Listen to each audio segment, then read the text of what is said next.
Olá, boa noite, pessoal. Tudo bem?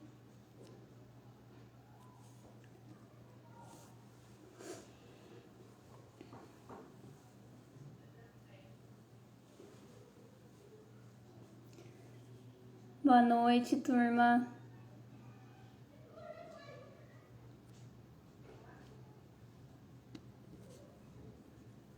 Esperar o professor Núcio entrar aqui.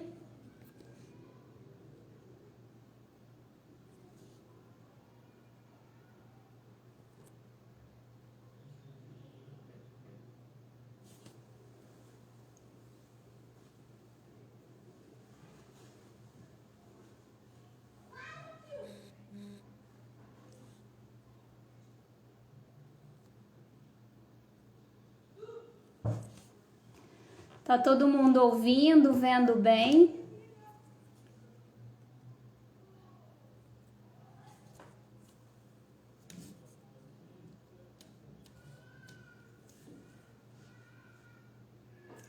Boa noite, vamos entrando.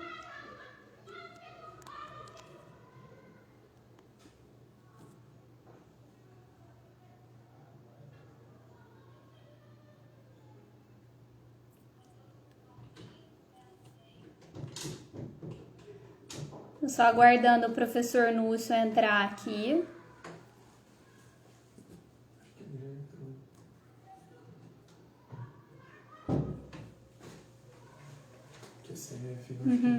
Aí enviei a solicitação para ele.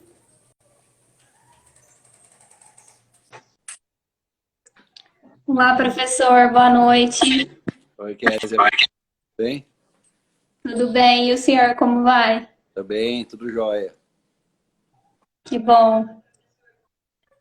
Professor, uma alegria muito grande para a gente ter o senhor aqui, né? A gente ficou muito feliz quando o senhor aceitou nosso convite para a live. É sempre muito bom ouvir o senhor, né? A gente tem esse privilégio de poder ouvir o senhor sempre de perto. E queria te agradecer, né? Primeiro de tudo, por mais uma oportunidade. Eu que agradeço, Kézia. Obrigado a vocês e todo o pessoal do Track and Field aí, o William, Gustavo, os outros colaboradores. Para mim é um privilégio poder participar desse evento, né? Além de prestigiá-los, ter a chance de interagir com os colegas aí. É para mim um orgulho mesmo poder participar dessa discussão com vocês. Obrigada, professor. Bom, eu vou adiantar um pouquinho aqui, né, para apresentar o senhor para o pessoal, para quem ainda não conhece. O professor Núcio, ele é professor titular aqui do Departamento de Zootecnia da Exalc, né, o campus da USP aqui de Piracicaba, atuando com bastante influência, né, aqui no departamento e na área de qualidade e conservação de forragens. E o professor também é formado aqui pela universidade, né, engenheiro agrônomo aqui, formado pela Exalc. Só um minutinho, professor. Pois não? Gustavo. Gustavo. Gustavo.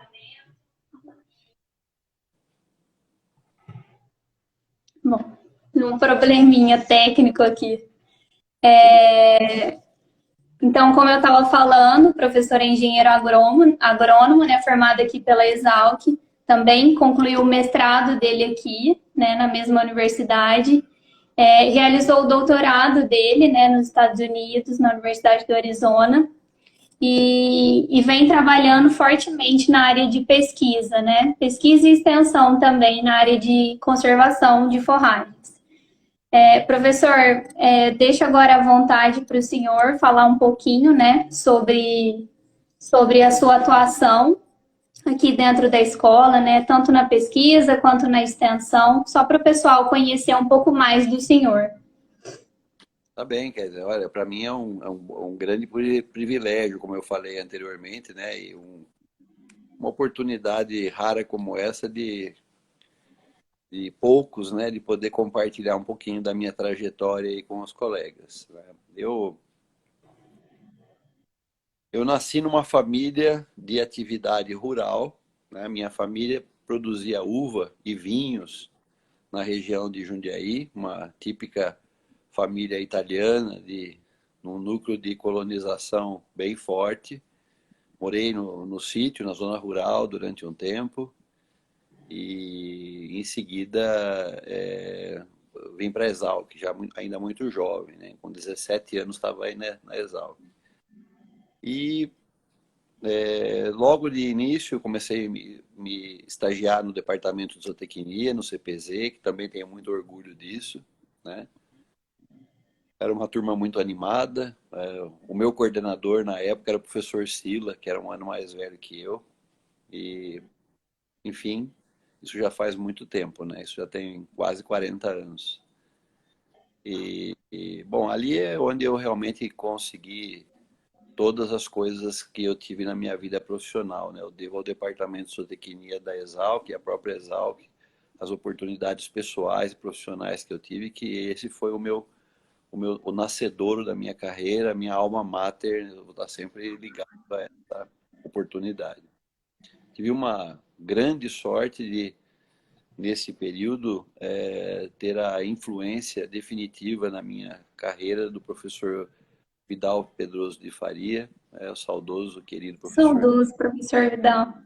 Ele, eu posso dizer a vocês que ele foi como um segundo pai para mim e teve uma influência muito forte. Isso não desprestigia a presença dos outros colegas docentes, né, do departamento e, evidentemente, dos outros docentes que participaram dessa trajetória. O professor Moacir, o professor Alexandre, o professor Flávio, o professor Sila eram meio que meus contemporâneos nessa época. Uhum. Esses outros foram muito ativos aí na minha formação. Também o professor saudoso, o professor Max, na área de nutrição de ruminantes, o professor Celso Boim. Enfim, ali eu cresci e tive as oportunidades, né? Me formei e logo iniciei no mestrado, de imediato. E enquanto eu fazia o mestrado, eu tive uma chance que eu gostaria muito de poder reproduzir aos meus alunos e a gente tem dificuldade de fazer isso hoje. Havia um programa chamado São Paulo Vai a Campo, que era patrocinado pelo antigo banco Banespa, hoje o Santander. E naquela época a carteira agrícola do Banco Banespa era muito forte, como um banco estadual, tinha muito da atividade agrícola, como o Banco do Brasil hoje, bastante associado à atividade de campo. Esse programa, eu atuei nele durante 5 anos.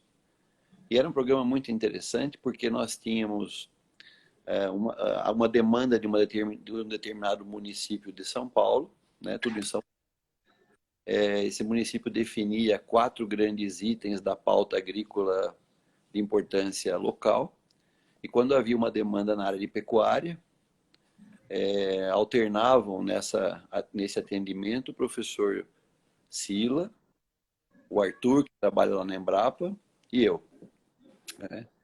E a gente percorria o estado atendendo essas demandas. Várias vezes nós tínhamos atividades concomitantes.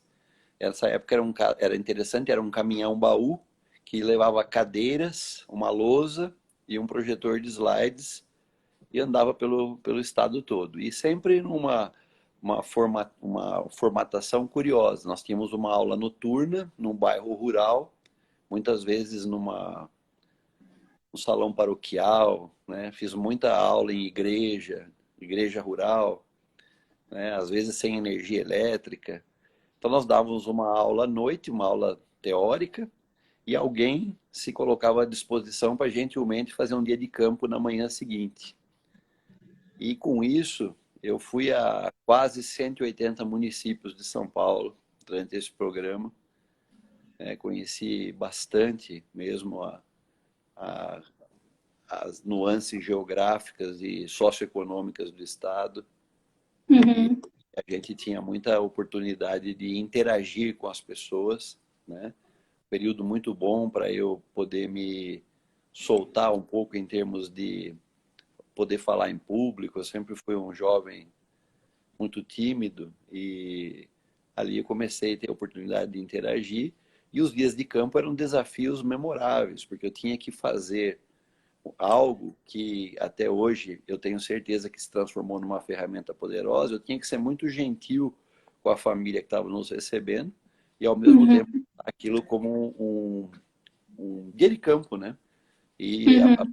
poder apresentar aquilo para as pessoas como coisas que a gente teria que aprender.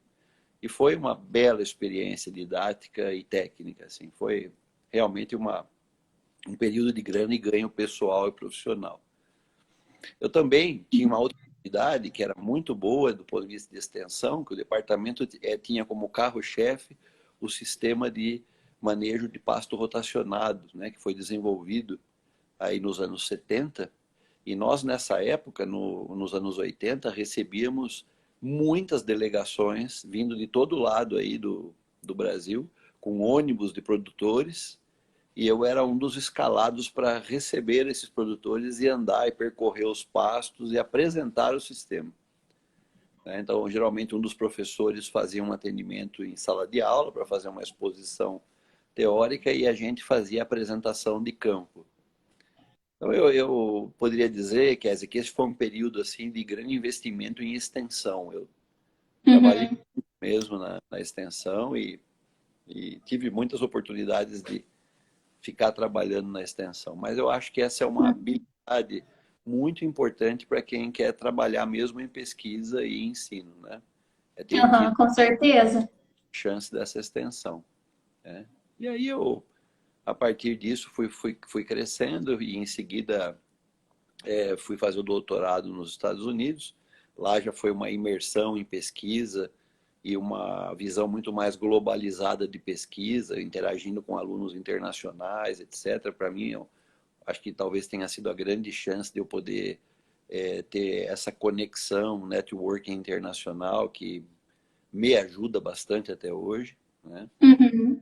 E ao retornar para a Exalc, então eu iniciei o lecionamento de algumas das disciplinas que nós temos aí hoje, né?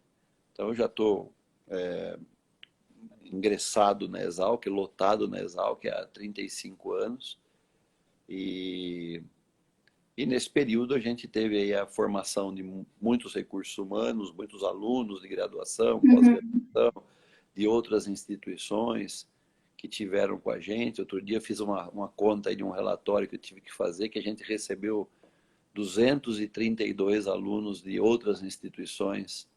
Olha que bacana. Eu acho que é uma forma de prestação de serviço também, né? Receber Com alunos que de certeza. várias instituições, enfim. De tudo isso, posso te assegurar que o maior beneficiado fui eu, que tive o privilégio de receber um pouquinho da bondade de cada uma dessas pessoas que eu interagi. Tá? Uhum. É, e privilégio nosso também, né, professor? Com certeza. É, no nosso caso aqui, né, meu, do William e do Gustavo, que podemos participar, né?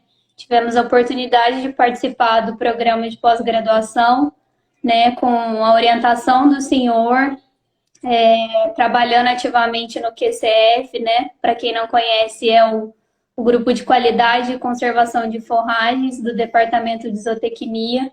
Então, é um privilégio muito grande, né? Foi e tem sido, porque a gente não deixa de fazer parte, né, do grupo. É, a gente está sempre junto e ajudando no que pode. E é um privilégio muito grande para a gente, professor. Entrando, então, um pouquinho, né, no tema da nossa live, que é o futuro da conservação de forragens, né, e de alimentos para ruminantes.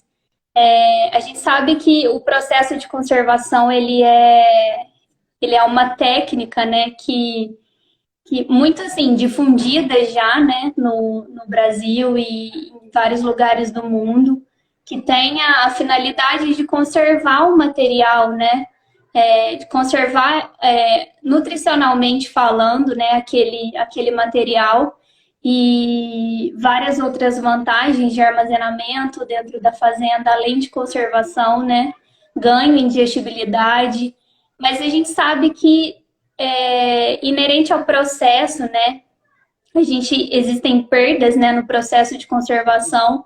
E eu queria que o senhor comentasse um pouquinho aqui para a gente, pensando no futuro, quais técnicas, né, quais tecnologias que a gente tem na nossa mão e que vêm sido estudadas para que a gente possa reduzir, né, essas perdas ao longo de todo o processo.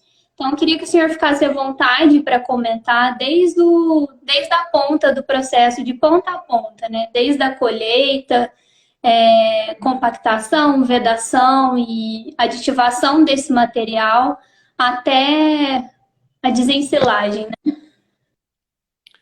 Bom, Kézia, é uma demanda interessante essa de vocês, né, para a gente falar um pouquinho sobre isso, eu acho que essa é uma abordagem filosófica. No entanto, falar sobre o futuro exige uma experiência e, sobretudo, aí uma capacidade preditiva que eu não sei se eu sou o mais qualificado, né? De qualquer maneira, o que eu vou fazer é apenas um outline aí, com base naquilo que eu reconheço como sendo uma perspectiva de futuro.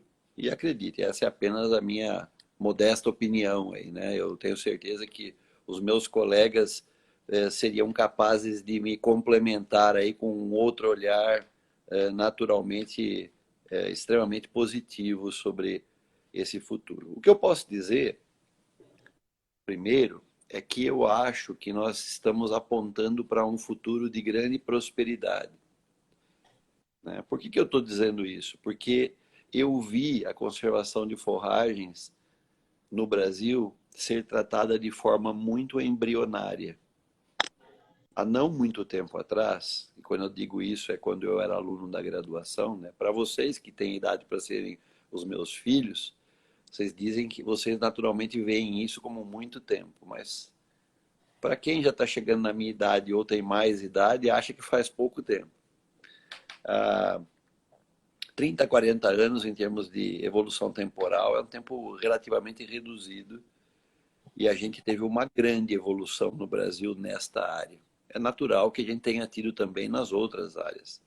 Mas essa em particular era uma área em que você, por exemplo, ia fazer uma apresentação técnica sobre conservação de alimentos, você tinha que lembrar o indivíduo de etapas básicas. Você tem que picar bem, colher a forragem no ponto certo, depois de ter conduzido a roça adequadamente, picar bem, compactar bem, vedar o silo. E quase tudo isso era tratado de forma apenas qualitativa e não quantitativa. Então você não tinha parâmetros técnicos de mensuração de ótimos em termos de ponto de crescimento da planta, em termos de ótimo de teor de matéria seca, ótimo de picagem, ótimo de qualquer fase do processo.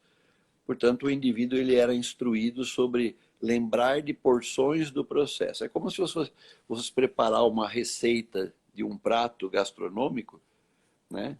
E a pessoa fosse te dando apenas instruções gerais sem falar de quantidades, né? E era o momento em que nós vivíamos, um momento de uma elaboração absolutamente empírica de muitas coisas. Eu acho que nesse período que a gente viveu foi um grande grau de profissionalização que alguns chamam de tecnificação do setor, ou seja, onde faltavam números, começaram a aparecer números. Então, hoje eu tenho uma certa convergência de números para cada uma dessas etapas de forma relativamente bem organizada, tá? E aonde que eu acho que hoje as demandas começam a apertar o indivíduo? É na integração de informações, Uhum. né? Se eu colher mais cedo ou se eu colher mais tarde, o tamanho de partícula ótimo será o mesmo? E se não for o mesmo, eu passarei a ter especificidades de manejo. Quem colheu a planta num determinado teor de matéria seca vai, com um determinado equipamento, ter um tamanho ótimo de partícula para ser processado. E veja que isso vai transformando numa linha de raciocínio interdependente. Quer dizer, uma vez escolhida uma opção anterior, eu, a partir disso, vou montando uma espécie de um algoritmo de interdependência, onde eu vou colocando bloquinhos de informação e, no final, eu tenho uma proposta finalizada de perspectiva de desempenho de animais. Tá? Eu acho o grande desafio para jovens como vocês é desenvolver equipamento, inteligência artificial, lógicas, competência técnica para conseguir trabalhar com bancos de dados. Né? Uhum. Bancos de dados a fim de vocês construírem ferramentas de predição. Eu não tenho dúvida que isso vai dar dianteira para aqueles que estejam se alçando a ter uma carreira na área de conservação para o futuro. Tá? Uhum. Bem, que tipo de formação precisa uma pessoa para ter isso? Essa pessoa tem que ter conhecimento básico, tem que ter condições de receber informações para garantir a aplicação, que naturalmente exige a integração desse conhecimento, tem que conhecer bastante estatística, né? E, curiosamente, a recomendação que eu daria aos alunos que se interessam por essa área não é diferente da recomendação que eu recebi muito lá atrás. Fuja de disciplinas aplicadas, faça disciplinas básicas. Uhum. Essa receita funciona bem quando eu tenho um indivíduo que seja relativamente autodidata, porque ele recebe informação básica e é capaz de integrar e conectar informações. E quando ele recebe muita informação básica qualificada, ele consegue fazer elaborações fantásticas. É daí que surgem os ineditismos e as novidades, as inovações. Tá? Para uma parte importante do alunado, ainda há necessidade de ter disciplinas de integração, porque às vezes eles têm dificuldade de fazer a integração individualmente. Então eu acho que as universidades, elas têm no seu conteúdo programático, em geral, disciplinas que alternam entre essas mais aplicadas e mais básicas, exatamente para suprir aí esse tipo de demanda de formação. Tá? Uhum. Mas, sem nenhuma perspectiva de ter isso como uma bola de cristal, eu não tenho dúvida em dizer que para a conservação de alimentos, essa capacidade de você predizer com base em bancos de dados vai ser um diferencial. Vai ser um diferencial de contratação por empresas, vai ser um grande diferencial em qualquer área, inclusive na de pesquisa. Tá? Então, eu acho que isso é algo que melhorou. Né? Hoje nós temos informação sobre passos do processo. Acho que nós, na maior parte vamos chamar assim, da porção do país que está mais desenvolvida, mais próxima da informação, as pessoas não têm mais desconhecimento de etapas básicas. Mas quando a gente visita as propriedades, o problema ainda está associado com a desconexão de algum elo da corrente. Tá? E quanto mais sofisticada é a elaboração daquela propriedade, geralmente ela erra em pontos mais posteriores do processo. Então, usando uma aplicação dessa regra, uma propriedade boa, ela geralmente já tem agricultura de boa qualidade? Sim. Uma propriedade boa sempre tem uma vedação perfeita do silo? Não. Né? Não necessariamente. Então, as etapas básicas, elas vão mais ou menos caminhando num grau de elaboração e de evolução, numa correlação com o próprio processo. Né? É como se o indivíduo fosse se esmerando nas etapas básicas e sempre tentando ganhar competência naquelas que são as chamadas etapas finais do processo. Então, vedação, retirada do silo para ofertar para os animais, toda essa parte final do processo, ela aparentemente é onde está localizada a demanda das propriedades mais tecnificadas. Tá? E hoje em dia a gente vê uma grande dificuldade, né, professor, nas fazendas de se mensurar, né, Muitas vezes a gente consegue coletar os dados, né, em cada uma dessas etapas, mas há grande dificuldade ainda de integração, como o senhor comentou, né, desses dados que a gente coletou.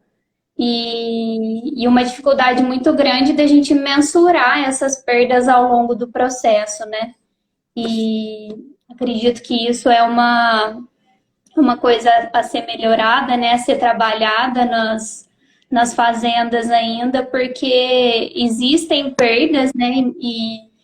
E elas são diversas, né? Numa escala, mas a gente sabe que acontece. E eu queria que o senhor falasse um pouquinho mais em relação a isso, de uma maneira econômica, dentro da fazenda. A gente veio numa evolução histórica de uma ausência de informação técnica e uma ausência de escrituração zootécnica geral. Por exemplo, é difícil de imaginar que no passado alguém tivesse uma escrituração para avaliar a produtividade ano a ano da sua roça. Tá? Acho que nós superamos isso e as propriedades organizadas têm isso hoje num banco de dados como um histórico de informação. A mesma coisa se aplica aos diferentes setores do processo. O que eu acho que o mundo desenvolvido, e isso é verdade para o Brasil e fora do Brasil também, os países chamados desenvolvidos, é que a gente se aprimorou muito em ter dispositivos de coleta de informação. Né? E hoje o indivíduo ele é assoberbado com informações e eu vejo que o que nós estamos vivendo é um momento onde a informação às vezes é demasiada, porque o indivíduo tem informação, mas às vezes não sabe o que fazer com ela. E esse Uhum. é, de fato, uma armadilha perigosa do processo, porque toda coleta de informação, ela, em geral, toma tempo. Se ela não toma tempo, ela custa recursos para Uhum. ser Com obtida. certeza. E se você não sabe o que fazer com ela, você em algum momento pode se desanimar de ter feito um passo de progresso tecnológico. Porque se a tecnologia não funciona como ferramenta de gestão, você corre o risco de entrar no negacionismo tecnológico. Quer dizer, para que eu preciso de informação e tecnificação se eu definitivamente não tenho capacidade de usar isso e arbitrar sobre isso? Uhum. Há muitas situações em que eu tenho visto em que, por exemplo, os laudos de laboratório de bromatologia que nós temos obtido dos laboratórios mais modernos, eles são extremamente detalhados, né? E aí eu pergunto a você, será que nós temos um conjunto de pessoal técnico em ambiente de campo com preparo para poder decodificar esses laudos e colocar isso dentro de um processo produtivo para avaliar a qualidade da gestão que está sendo feita ou transformar isso em melhor desempenho dos animais? Uhum. Então, Interessante. e isso me leva a uma situação que é conversar um pouco sobre a questão analítica, o preparo das pessoas do ponto de vista de capacidade analítica. E isso tem muito a ver com a capacidade de trabalhar com bancos de dados, mas, sobretudo, o desenvolvimento da habilidade interpretativa da informação. Quer dizer, eu sempre estimulo muito nos meus alunos essa habilidade de questionamento analítico. Quer dizer, para que nós estamos fazendo isso? Como é que eu poderia transformar isso em moedas do sistema? Em outras palavras, como é que eu transformo isso em lucro? Né? Uhum. Porque em muitos casos o indivíduo precisa saber isso, porque é aí que ele vai conseguir captar o indivíduo do ponto de vista mental para ele estar preparado a se dispor a coletar informação e, em última análise, transformar em recursos financeiros. Então, vou te dar um exemplo, Uhum. Érico, né? Se eu pegar uma fazenda comum, sem manejo nenhum esmerado no processo, é normal que você tenha perdas que excedam a casa de 25% do processo de produção. Né? Eu faço uma brincadeira com os meus alunos na graduação e dizer, se a fazenda não souber dizer quanto perde, pode ter certeza que perde muito. Tá? Com certeza. Assim, o não saber quanto se perde é um exemplo de que não está havendo controle de muita coisa e, portanto, as perdas são sempre muito maiores do que você pudesse imaginar. Uhum. Então, você admitir um valor aí médio de 25% é absolutamente normal. A vinda de um técnico num primeiro ano com a capacidade de conseguir reduzir em 5 pontos percentuais essa perda, que é um objetivo, na minha opinião, conservador. Né? Mas se você conseguir propor de reduzir as perdas do seu silo em 5%, esse volume de recurso, numa silagem de milho, por exemplo, ela é equivalente ao total da margem de lucro de uma fazenda leiteira atualmente. Tá? Uhum. Lógico que a margem de lucro não é construída especialmente a partir desta vantagem. Eu tenho toda a lógica de metabolismo, de eficiência de exploração dos animais e assim por diante. Mas, definitivamente, a massa de recursos que foi poupada dessa perda de 5% é do mesmo tamanho da representação da margem líquida que a atividade te permite resolver. E Uhum. eu garanto para você que pouca gente na pecuária jamais pensou nisso, porque geralmente a lucratividade está associada a algo que tem a ver diretamente com a produção do Ao animal. produto. Uhum. E a gente aprendeu isso como? A gente aprendeu isso num experimento muito curioso nos países que passaram a usar silagem com o objetivo de abastecer silos e biodigestores para a produção de gás e energia elétrica. E não tinha nada a ver com a produção animal. Aonde, Uhum. aonde também evitar perdas de 5% é poupar uma grande quantidade de energia que poderia ser convertida em energia elétrica. Tá? Uhum. Então, o processo de conservação, ele não tinha em torno de si a perspectiva de gerar receita líquida ou lucro para a propriedade. Ele era apenas visto como um artefato, um ingrediente dietético tratado tal qual farelo de soja, um concentrado proteico energético ou mesmo mineral. Né? Mas como ele é um processo em si mesmo, ele encerra uma série de etapas, ele tem eficiência própria e ela é muito organizada, intrincada dentro da gestão, ela acaba refletindo numa massa de recursos considerável. Então, é muito comum, né, a gente treinar os alunos para fazer os grandes progressos acontecerem logo que ele chega na propriedade para que haja fixação do técnico, né, Uhum. para que ele possa, inclusive, demonstrar que o seu trabalho resultou num progresso considerável daquela unidade de produção, que, em última análise, justifica a sua presença. Né? Uhum. Com E certeza. eu vejo que essa lógica hoje é bastante utilizada pelas empresas, né? As empresas do setor de produção.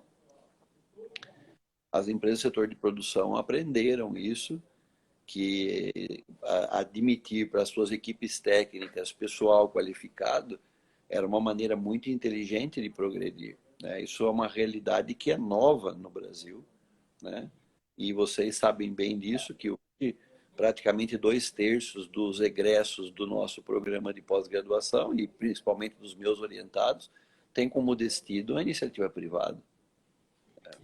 Isso era absolutamente inconcebível 20 ou 30 anos atrás, onde alguém que fosse seguir para pós-graduação em conservação de alimentos, naturalmente ia trabalhar na universidade ou pretender trabalhar na área de pesquisa.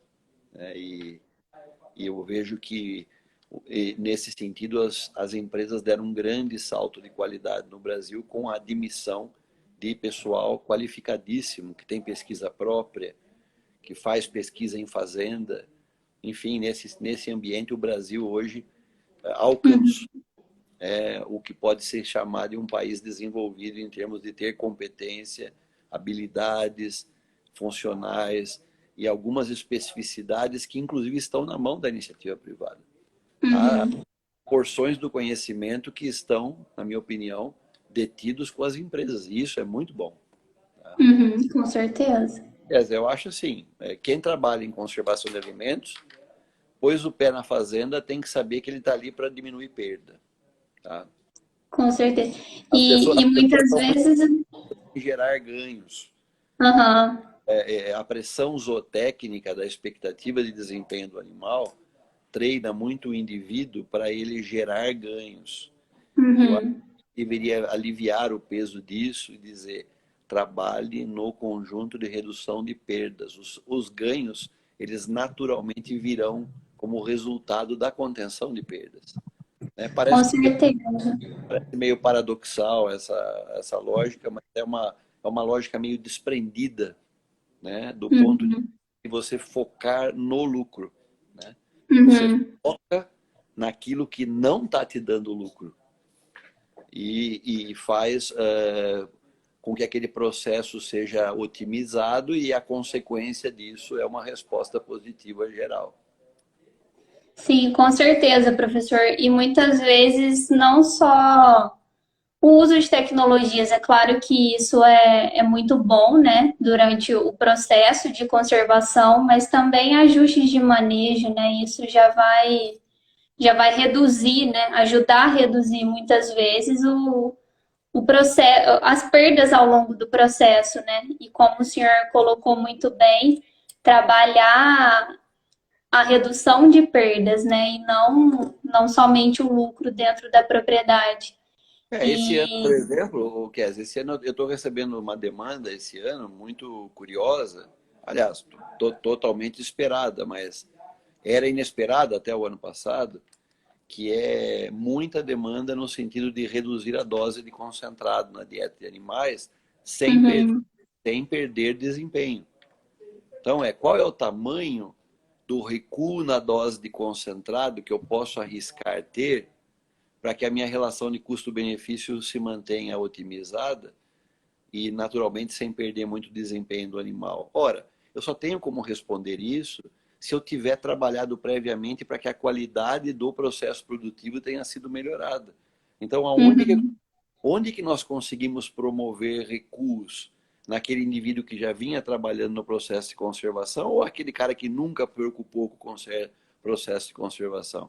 É natural que seja uhum, a fazenda que vinha trabalhando, porque é naquele indivíduo que melhorou a otimização do processo e, por consequência, tem uma silagem de melhor qualidade, o que me permite recuar com a dose de concentrado, né? uhum. E tirar a pressão econômica num momento, num ano em que realmente os Um concentrados cenário conturbado, né? têm os preços majorados. Tá? Uhum, Mas é aí que você mede o benefício de quem investiu em tecnologia no ambiente anterior. Né? E eu tenho conseguido aí bons resultados de retificação de formulação com recuos de 10 pontos percentuais de inclusão de concentrado na dieta, substituído por silagem, com manutenção de desempenho de animais. Né? O que é um número muito, muito expressivo em termos de ajuste financeiro das dietas. Né? uhum, Eu não estou dizendo que isso tem que ser feito para todos os casos, mas estou dizendo que essa é uma ferramenta disponível para quem investiu previamente em gestão do processo de produção. Tá? uhum. Então, Com certeza. é aquele momento onde você tem usando uma análise tipo SWOT, né, desse processo, onde você tem uma ameaça, né, uma ameaça sobretudo externa, né, você consegue combater a ameaça de um ente externo, que é a variação de preço de ingredientes, com tecnificação do processo. Tá? Mas Uhum, não é nada que se consiga fazer de uma hora para outra. Esse é o pecado do processo. Você não tem a habilidade de empregar uma otimização de gestão no processo de conservação de alimentos de uma hora para outra. Né? uhum. Com certeza. Ou você vinha num crescente de admissão dessas estratégias progressivas naquela propriedade e aquilo já está internalizado e já é domínio do pessoal, ou você vai tomar um tempo para que haja uma cadência de evolução para que as pessoas se deixem treinar por isso. Uhum. Então, por isso a sobrevivência em momentos de, vamos chamar de crise, né, ou de dificuldade, como nós temos passado, ela exige uma antevisão em termos de investimento em conhecimento muito grande. Uhum. Eu acho que nós estamos progredindo muito para isso. Anos como esse são muito bons para os produtores perceberem a dificuldade que há em não ter pensado nisso antes. Uhum. Isso tem se colocado como presente tanto nos rebanhos de produção de leite como nos rebanhos de confinamento de gado de corte. Uhum. Isso eu acho. E a fala do senhor é muito oportuna, né, para a época, porque muitos já estão preparados, né, para o processo de ensilagem, outros ainda estão se preparando, mas a hora é agora, né, da gente acertar ao longo do processo, né, porque se a gente errar agora, depois a gente só vai ter a chance de acertar mais lá para frente. Né? Sim. Professor, eu queria que o senhor comentasse um pouquinho agora com a gente em relação à pesquisa, né? O futuro da pesquisa na área de conservação, tanto aqui no Brasil e no mundo. Queria que o senhor falasse um pouco também sobre as pesquisas que estão sendo feitas no grupo, né, no QCF, atualizar o pessoal um pouco para o que tem sido estudado. Olha, Kézia, eu acho assim, né? Eu vivi num período em que você participava de uma reunião da Sociedade Brasileira de Zootecnia ou um análogo desse no Brasil e você ia encontrar aí de cada 100 trabalhos, menos de 10 trabalhos em conservação de alimentos. Tá? De lá para cá, não só o número de trabalhos aumentou em todas as áreas, mas proporcionalmente aumentou mais na área de conservação, como nós passamos a ter episódios e eventos específicos, né, das sub-áreas. E a área de conservação não foi. Nós mesmos temos um evento a cada 2 anos que procura trazer competências e Uhum, finalizar aí um novo ambiente de exploração em algumas áreas do processo. uhum, Eu acho que essas são coisas novas que aconteceram, quer dizer, a especialização de eventos. Também aconteceu a globalização do networking, né? Qual que era a chance nos anos 60 de um pesquisador brasileiro ter um parceiro regular na área de conservação de forragem fora do Brasil? Nós mal tínhamos parceiros regulares dentro do mesmo estado do Brasil, certo? Então, isso foi muito ampliado, muito, né? Hoje nós temos conexões diversas, além do Brasil ter um time impecável e jovem de novos pesquisadores, que eu acho que isso é a grande força, e toda vez que eu falo em nome da comunidade de pesquisa brasileira fora do Brasil, na área de conservação, eu digo isso, o Brasil tem hoje o maior, e eu arrisco dizer, o melhor time de jovens pesquisadores na área de conservação de forragens no mundo, né? uhum, E no ambiente mais próspero. O país que mais se aproxima em formação numérica de pesquisadores na área de conservação ao Brasil é a China, uhum. mas tem um território com muitas dificuldades agronômicas. Quer dizer, o Brasil, além de formar muita gente, tem ambiente para poder dar a todas essas pessoas a oportunidade de fazer elaborações diversas. Então, Uhum, hoje, eu nem vou me arriscar a dizer, mas nós talvez tenhamos aí. Outro dia eu estava tentando contar aí, a gente sempre acaba esquecendo de mais alguém, mas pelo menos 25 núcleos de pesquisa no Brasil, entre universidades públicas atuando na área de conservação. e área de conservação. Sim, Uhum, sim, é muito menos numeroso do que, por exemplo, na área de nutrição de ruminantes ou de pastagens, mas para uhum, o que existia no passado, o crescimento foi absurdo, né? Foi fantástico. E há um fato interessante nesse processo, que você tem muitos jovens. Quer dizer, enquanto outras áreas perderam o interesse por atratividade de jovens em pesquisa, a conservação conseguiu trazer jovens para dentro da pesquisa. Isso é Que bom. um caminho que contraria uma expectativa em algumas áreas da agricultura e fora da agricultura, e eu acho que isso trouxe enorme, um enorme ânimo, né, para dentro desse ambiente. E por isso a gente hoje, quando tem eventos e junta todas essas equipes dos vários estados e essa turma jovem, a gente vê uma euforia que naturalmente vocês podem ter certeza nunca se viu no Brasil antes, né? Que é Uhum. um monte de gente querendo fazer um monte de coisa nova, e eu acho que essa energia dá ao Brasil um protagonismo que é hoje incomparável. Eu não coloco com isso as iniciativas dos Estados Unidos, da Europa, de outros núcleos tradicionais na qualidade da sua pesquisa, né? Eles em alguns ambientes têm qualidade de pesquisa média melhor que a nossa. Até por Uhum. terem laboratórios melhores, sofisticação analítica melhor, mas o número de pessoas interessadas e a idade média dessas pessoas no Brasil ela é imbatível. Tá? Uhum. Isso é uma coisa que mudou, né? A outra coisa que mudou muito é a oportunidade de um jovem se conectar rapidamente com parceiros internacionais. Quer dizer, as fronteiras elas foram diminuídas.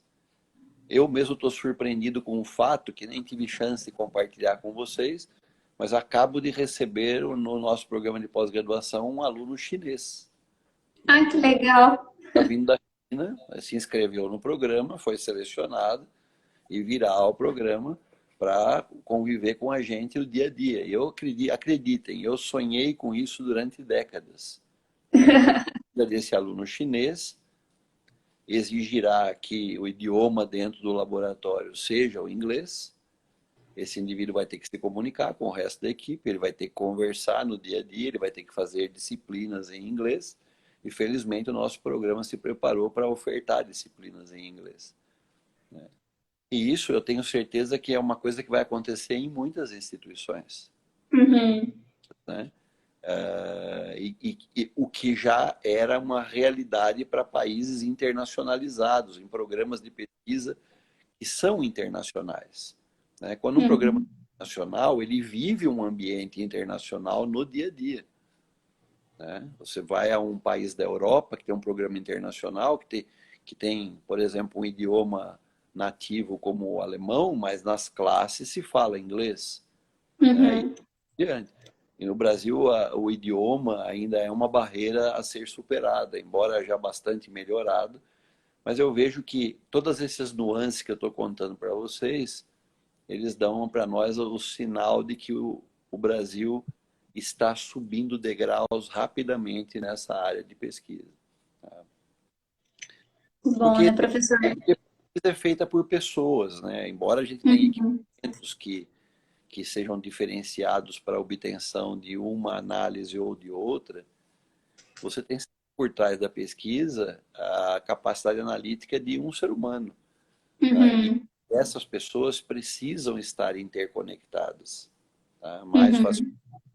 Acho até que a pandemia, nesse ponto, trouxe uma aproximação que deve ficar, né? Depois de superar Uhum. a pandemia, ela deve ficar como capacidade da gente continuar se relacionando no dia a dia. Agora, Uhum. do ponto de vista de conteúdo, nós fizemos progressos imensos, né? Imagine que há não muito tempo atrás você tinha como maior sofisticação de uma avaliação de um híbrido de milho a relação colmo, folha e grãos, tá certo?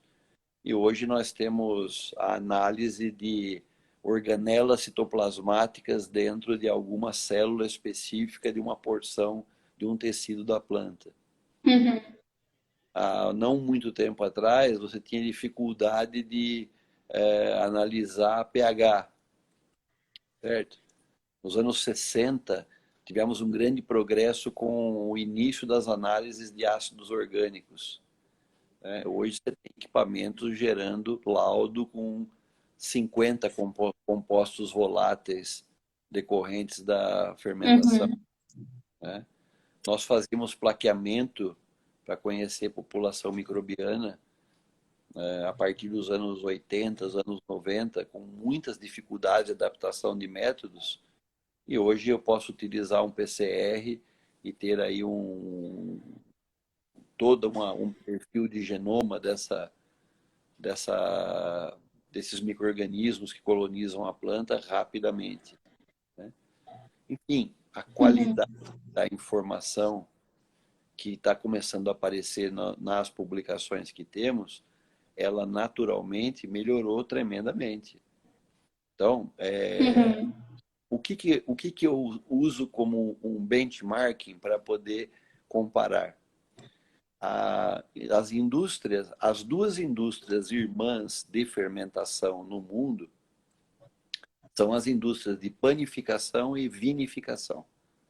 São os dois braços ricos, né? Indústrias que são milionárias, bilionárias no mundo e que têm um super controle de processo muito bem organizado para que eu possa reproduzir diferentes tipos de pães todos os dias, em qualquer lugar do mundo.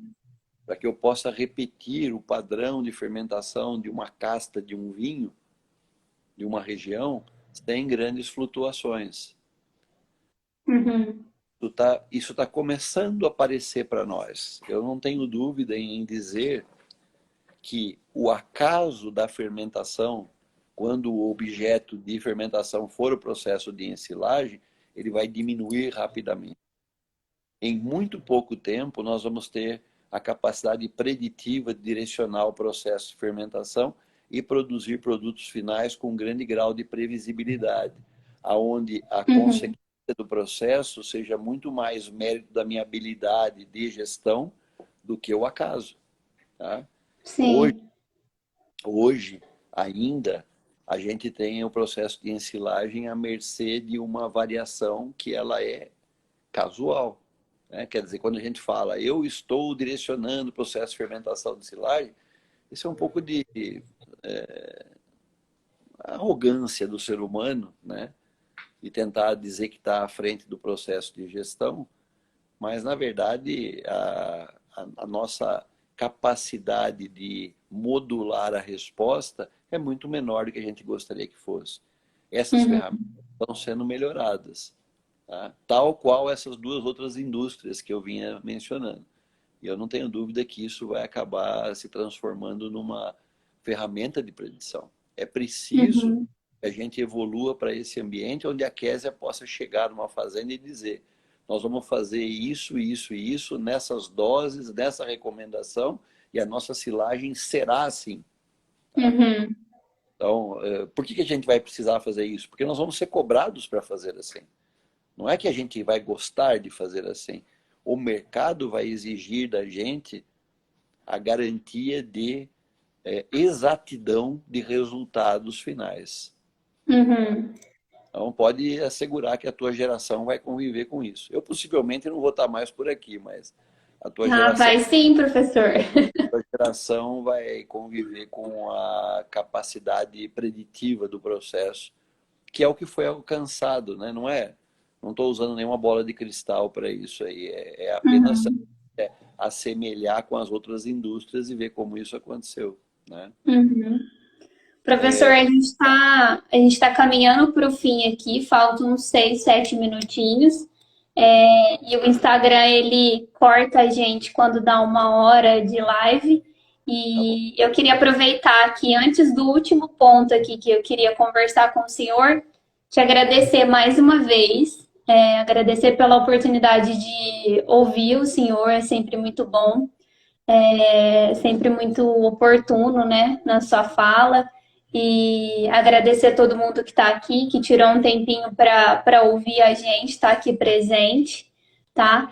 E pegando um gancho na última fala do senhor, eu queria que o senhor comentasse um pouco sobre o que um conselho, mais um conselho, né? Pedir um conselho para o senhor do que um técnico recém-formado, né? Um jovem recém-formado, que queira seguir na área de conservação, o que que o mercado espera dele, quais as habilidades que ele precisa desenvolver e trabalhar para poder se ingressar no mercado e ser um jovem promissor. Bem, Kézia, isso eu acho que transcende um pouco a área de conservação, porque eu acho que tem um pouco a ver com a própria lógica e olhar da vida, tá? E isso é muito pessoal de cada um, né? Eu Uhum. estou ficando suficientemente errado para poder dar conselhos, né, em relação a comportamento das pessoas, embora a gente sempre seja vulnerável nisso. Eu acho que a primeira qualidade que eu vejo num jovem, e eu procuro sempre puxar muito o nosso grupo nisso, é generosidade. Tá? Se você não for generoso, você vai ter uma vida profissional curta. Então, o ser humano ele é muito habilidoso e perspicaz em perceber generosidade do técnico. Né? Generosidade aplicada a qualquer coisa.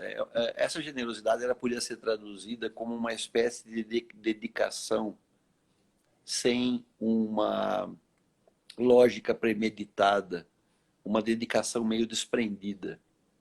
É o indivíduo entender que você, embora esteja ali onde está, seja na atividade de extensão, de pesquisa ou de ensino, que naquele momento você tem uma capacidade de doação do processo.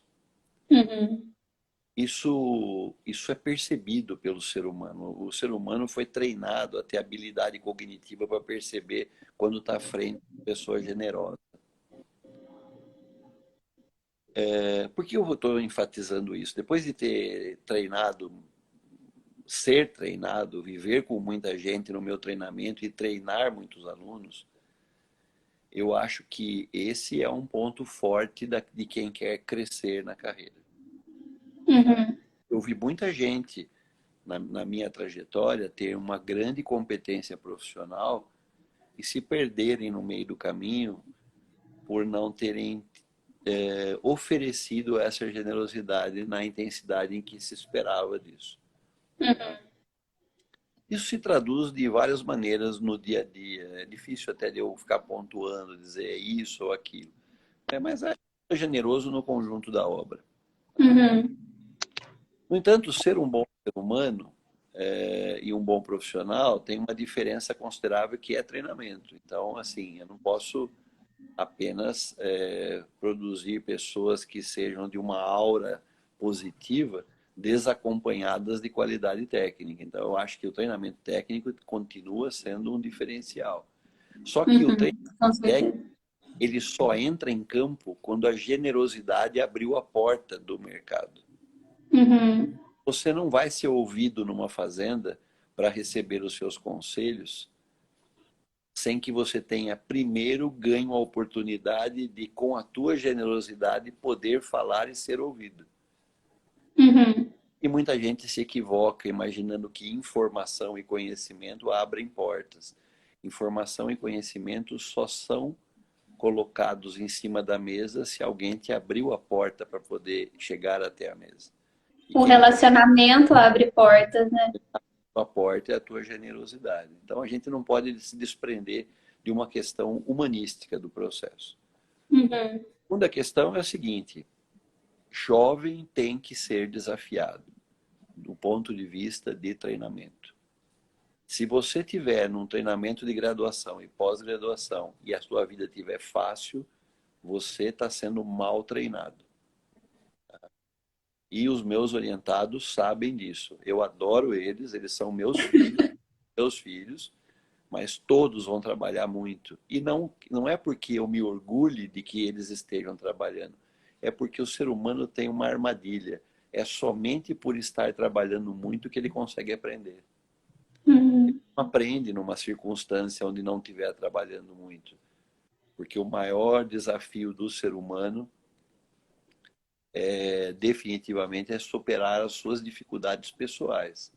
E para isso Uhum. você tem que insistir. Insistir quer dizer treinar. Tá? Então, assim, procurem programas difíceis, procurem disciplinas difíceis, aprendam novos idiomas. A minha geração podia ter o luxo de poder adquirir somente mais um idioma, além do português, e poder ter uma vida internacional, né? Eu sugiro que a geração de vocês adquira outro idioma, um terceiro idioma. Tá? É lógico, né? A educação não segue nessa velocidade, né? A gente tem gente com muita dificuldade no próprio português ainda, mas se vocês querem realmente conquistar o mundo aí em termos de terem o seu nome reconhecido e fazerem contribuições que tornem a sua carreira digna, você precisa de ferramental que te dê oportunidades de poder andar pelo mundo. Tá? Mas eu acho Sim, com que as certeza. pessoas no mundo vão ter prazer em te receber quando souberem que você, sobretudo, é uma pessoa generosa. Tá? Obrigada, professor. Não sei se eu ajudei muito, enfim. Muito. Tem vários comentários aqui, o pessoal falando, agradecendo os pontos que o senhor falou, foi muito bem pontuado. Mais uma vez, professor, a gente está caminhando para o fim aqui, está quase acabando. Em meu nome, em nome do William, do Gustavo e do Ramon, mais uma vez te agradecer pela oportunidade e pela disponibilidade. Tá bem, Kézia. Eu que agradeço. Muito sucesso para vocês aí. Um grande abraço para todos que tiveram nos prestigiando hoje. Eu espero poder ter contribuído com todos vocês. Foi para mim Obrigada, um grande professor. para mim. Obrigada. Boa noite, pessoal. Boa noite, professor. Até mais para vocês. Boa noite. Até mais. Fiquem bem, né? Saúde para O todos. senhor também.